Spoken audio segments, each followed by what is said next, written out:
Over the next 5 minutes, my intention is to transform your relationship with sound. Let me start with the observation that most of the sound around us is accidental, and much of it is unpleasant. We stand on street corners shouting over noise like this and pretending that it doesn't exist.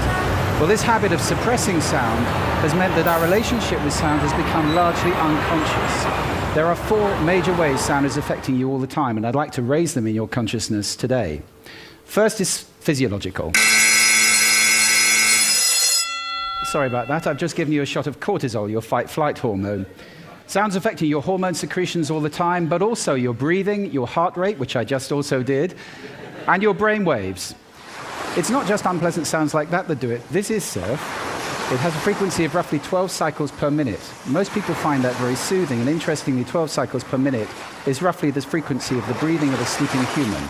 So there's a deep resonance with being at rest. We also associate it with being stress-free and on holiday. The second way in which sound affects you is psychological. Music is the most powerful form of sound that we know that affects our emotional state. This is guaranteed to make most of you feel pretty sad if I leave it on. Music is not the only kind of sound, however, which affects your emotions. Natural sound can do that too. Birdsong, for example, is a sound which most people find reassuring. There's a reason for that. Over hundreds of thousands of years, we've learned that when the birds are singing, things are safe. It's when they stop you need to be worried. The third way in which sound affects you is cognitively. You can't understand 2 people talking at once, or in this case, 1 person talking twice. To the other one. You have to choose which me you're going to listen to. We have a very small amount of bandwidth for processing auditory input, which is why noise like this is extremely damaging for productivity. If you have to work in an open-plan office like this, your productivity is greatly reduced, and whatever number you're thinking of, it probably isn't as bad as this. You are 1/3 as productive in open-plan offices as in quiet rooms. And I have a tip for you. If you have to work in spaces like that, carry headphones with you with a soothing sound like birdsong, put them on, and your productivity goes back up to triple what it would be.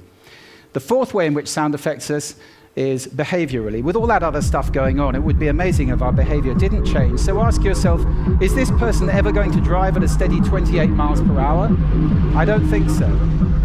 At the simplest, you move away from unpleasant sound and towards pleasant sound. So if I were to play this, for more than a few seconds, you'd feel uncomfortable. For more than a few minutes, you'd be leaving the room in droves. For people who can't get away from noise like that, it's extremely damaging for their health. And that's not the only thing that bad sound damages. Most retail sound is inappropriate and accidental and even hostile, and it has a dramatic effect on sales. For those of you who are retailers, you may want to look away before I show this slide. They're losing up to 30% of their business, with people leaving shops faster or just turning around on the door. We all have done it, and leaving the area because the sound in there is so dreadful.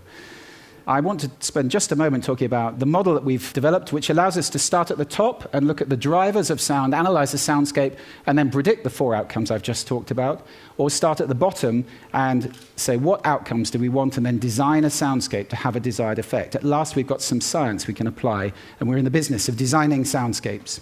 Just a word on music. Music is the most powerful sound there is, often inappropriately deployed. It's powerful for 2 reasons.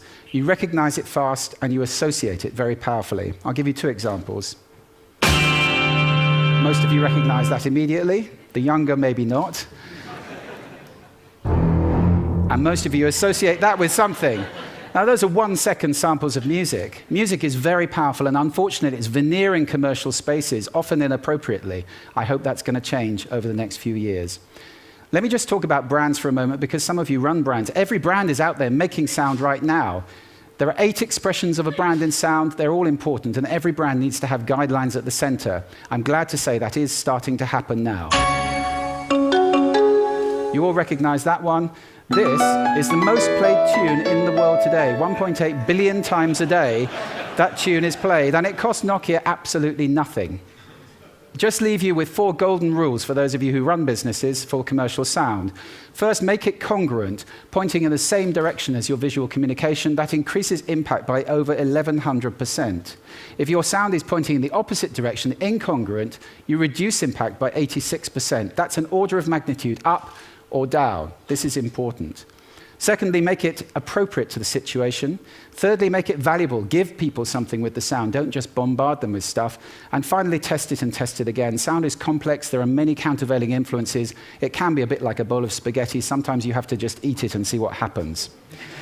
So I hope this talk has raised sound in your consciousness. If you're listening consciously, you can take control of the sound around you. It's good for your health. It's good for your productivity. If we all do that, we move to a state that I like to think will be sound living in the world. I'm going to leave you with a little bit more birdsong. I recommend at least 5 minutes a day, but there is no maximum dose. Thank you for lending me your ears today. Thank you.